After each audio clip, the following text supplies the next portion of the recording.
Ada mekanisme-mekanisme canggih yang mungkin belum Anda sadari atau ketahui. Dan hari ini kita bakal bongkar itu semua. Yuk kita mulai. Oke, ini dia peta jalan kita hari ini. Kita bakal mulai dari ngelihat apa saja masalah hukum di era digital, terus ngebahas solusi jitunya, yaitu gugatan sederhana beserta aturan mainnya. Habis itu, kita cek seberapa kuat kekuatan alat bukti elektronik yang ada di HP kita, lanjut ke cara menggugat negara lewat citizen lawsuit, sampai akhirnya kita bisa mewujudkan keadilan di ujung jari. Nggak usah pusing sama istilah-istilahnya, kita akan bedah satu-satu santai aja. Bagian pertama nih, masalah hukum era digital.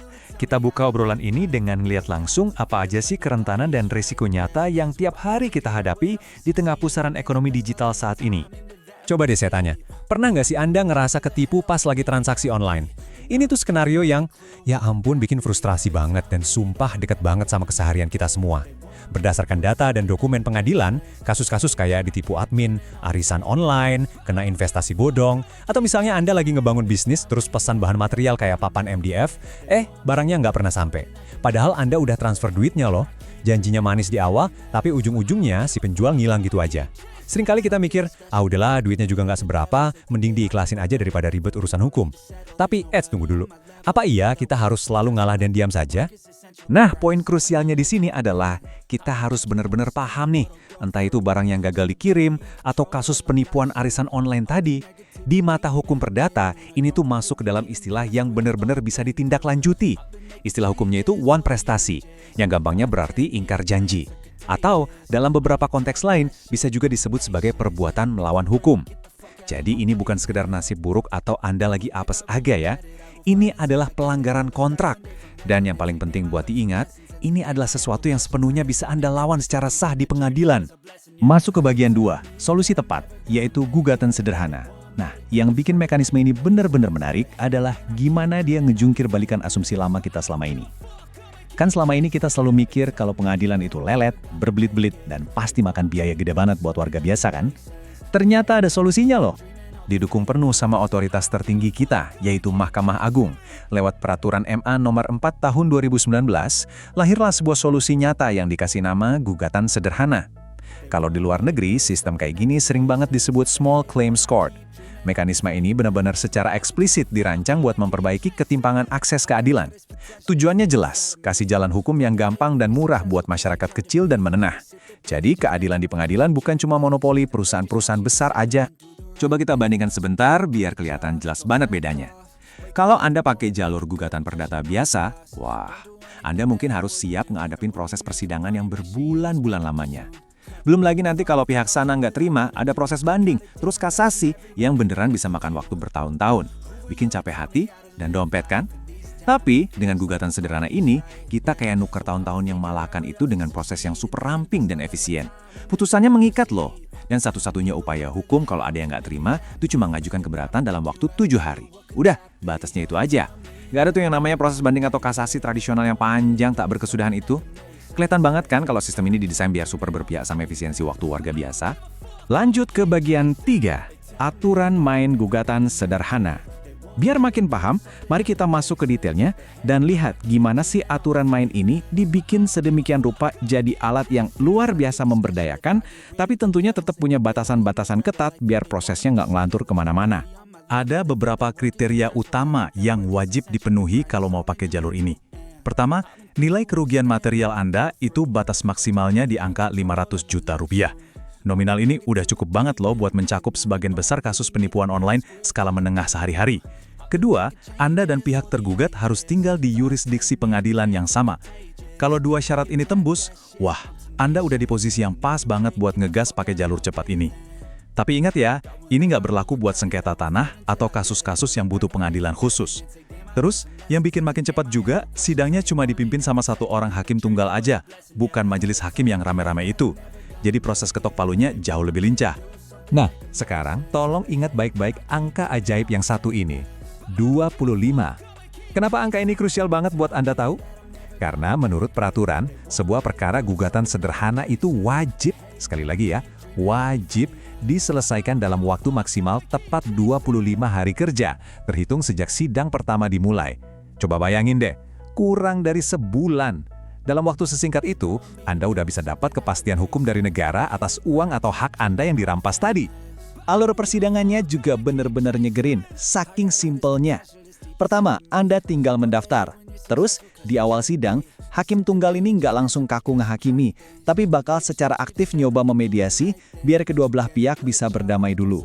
Kalau ternyata mentok dan damai gagal, Anda langsung masuk ke tahap pembuktian yang simpel banget. Habis itu, langsung deh menuju putusan. Oh ya, di persidangan ini, hakim diwajibkan buat ambil peran ekstra aktif menuntun para pihak. Ini ngebantu banget, apalagi kalau misalnya Anda maju sendiri tanpa didampingi pengacara mahal. Jadi nggak usah takut bakal bingung di ruang sidang. Oke, kita masuk ke bagian 4, kekuatan alat bukti elektronik. Pasti muncul dong pertanyaan praktis di kepala Anda, gimana kalau kontrak janjinya atau bukti utangnya cuma lewat chat DM Instagram atau WhatsApp doang, emang bisa menang di pengadilan? Jawabannya, tentu bisa. Tapi Anda harus tahu persis cara yang sah buat ngejadiin jejak digital itu sebagai senjata pamungkas Anda. Biar screenshot chat, email, atau struk transfer digital Anda punya kekuatan penuh di mata hukum, buktinya harus memenuhi kriteria kunci ini nih. Pertama, keteraksesan. Artinya, bukti itu harus gampang diakses, bisa dibuka dan dibaca dengan jelas sama hakim. Kedua, integritas. Ini penting banget, bukti Anda harus utuh, nggak boleh tuh diedit-edit, di-crop buat ngehilangin konteks, atau diubah sejak pesan itu dikirim. Ketiga, atribusi. Maksudnya bukti itu harus bisa dihubungin secara pasti dengan identitas orangnya, kayak nomor WA itu beneran terdaftar atas nama si penipu. Dan yang terakhir, nah ini yang sering banget kelupaan, urusan administratif pajak dokumen yang butuh materai. Ini nih bagian yang sering bikin orang awam bingung. Tapi tenang, solusinya ada dan namanya keren, Nazegeling, alias pemeteraian kemudian. Jadi gini, pas Anda deal-dealan barang via chat WhatsApp, pasti nggak kepikiran dong buat tempelin materai 10.000 di layar HP? Ya nggak mungkin lah. Nah, di pengadilan, itu sama sekali nggak masalah. Anda cukup cetak aja bukti chat atau transfer digital tadi di kertas, terus bawa hasil perintahnya ke kantor pos buat di Nazegeling. Atau zaman sekarang lebih gampang lagi, tinggal tempel materai. Harus digarisbawahi ya, materai ini bukan syarat sahnya perjanjian kalian. Kesepakatan di chat itu udah sah secara hukum. Materai ini cuma sekedar syarat administratif wajib dari negara, biar bukti digital Anda tadi secara resmi bisa diterima sama hakim di meja hijau. Gampang kan? Kita bergeser ke bagian 5, menggugat negara melalui citizen lawsuit.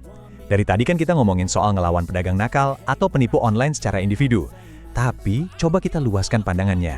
Gimana kalau ternyata pihak yang bikin Anda kecewa itu bukan orang per orang, melainkan pemerintah itu sendiri? Misalnya nih, pemerintah lalai bikin regulasi perlindungan data atau membiarkan maraknya pinjaman online ilegal yang meneror warga sampai depresi. Apa yang bisa kita lakuin sebagai warga? Nah, disinilah kita kenalan sama satu mekanisme hukum yang luar biasa keren yang sebenarnya diadopsi dari tradisi hukum common law. Namanya citizen lawsuit atau gugatan warga negara. Beda banget loh sama gugatan perdata biasa tadi. Di mekanisme ini, Anda murni dengan status sebagai seorang warga negara berhak maju ke pengadilan buat ngebela kepentingan umum. Dan dengerin ini bagian yang paling esensial. Anda sama sekali nggak dituntut buat ngebuktiin kalau Anda secara pribadi jatuh miskin atau rugi secara material gara-gara kelalaian negara tersebut. Anda juga nggak perlu repot-repot kumpulin surat kuasa dari korban-korban lain. Kapasitas Anda di sini murni karena Anda adalah warga negara yang peduli dan pengen nuntut pemerintah supaya kerja benar. Keren banget kan? Tapi ya ingat, kebebasan sebesar ini pastinya diikat sama prosedur yang benar-benar ketat. Anda nggak bisa dong ujuk-ujuk besok pagi datang ke pengadilan terus daftar gugatan ke presiden atau menteri gitu aja. Nggak gitu aturannya. Pertama, Anda wajib banget kirim yang namanya notifikasi atau somasi tertulis dulu ke pihak pemerintah yang dituju. Terus, surat itu wajib ditembuskan ke pengadilan negeri sebagai bukti. Langkah ketiga, nah ini yang paling butuh kesabaran. Anda wajib nunggu persis selama 60 hari kerja. Nggak boleh kurang sehari pun. Kenapa harus selama itu? Waktu 60 hari ini adalah ruang yang diberikan hukum buat pemerintah sadar, mikir, dan memperbaiki kelalaiannya. Kalau setelah 60 hari kerja, teguran Anda itu cuma dicuekin atau di-ghosting, barulah di langkah keempat, gugatan hukum Anda resmi dan sah buat diajukan dan diproses oleh pengadilan. Akhirnya kita sampai di penghujung materi, bagian 6, keadilan di ujung jari. Setelah muter-muter bahas berbagai mekanisme dari awal tadi, mari kita coba tarik benang merahnya. Kita sintesiskan semua informasi padat hari ini jadi satu perspektif yang bisa menguatkan pemahaman kita soal wajah sistem peradilan Indonesia hari ini. Ada satu kutipan yang bunyinya begini, hukum bukan sekedar tameng, melahirkan alat aktif untuk perlindungan di era digital. Kutipan ini benar-benar merangkum esensi semua obrolan kita hari ini. Hukum di negara kita tuh udah banyak bertransformasi. Nggak selamanya kaku, tertutup, dan nyebelin. Berbekal mekanisme gugatan sederhana yang super cepat tadi, terus Anda sekarang udah tahu trik cerdas melegalkan bukti chat pakai nazegeling, sampai pemahaman level dewa soal gimana cara menegur kelalaian negara pakai citizen lawsuit. Anda tuh sekarang udah punya literasi hukum yang jauh lebih kuat dari sebelumnya. Jadi pertanyaan besar buat Anda setelah menonton explainer ini adalah, dengan semua instrumen hukum yang sekarang beneran ada di ujung jari Anda, apakah Anda siap buat berhenti cuma jadi korban pasif yang pasrah dan mulai berani nuntut keadilan yang emang layak Anda dapatkan? Coba dipikirkan baik-baik. Terima kasih banyak ya udah menyimak paparan materi ini dengan antusias, dan teruslah menjadi pembelajar yang fokus. Sampai jumpa di bahasan kita selanjutnya. So I'ma figure out what else we succeed, and then invest all of my time into that and proceed. I need whatever the hell could make me happy, and I don't think you have a clue what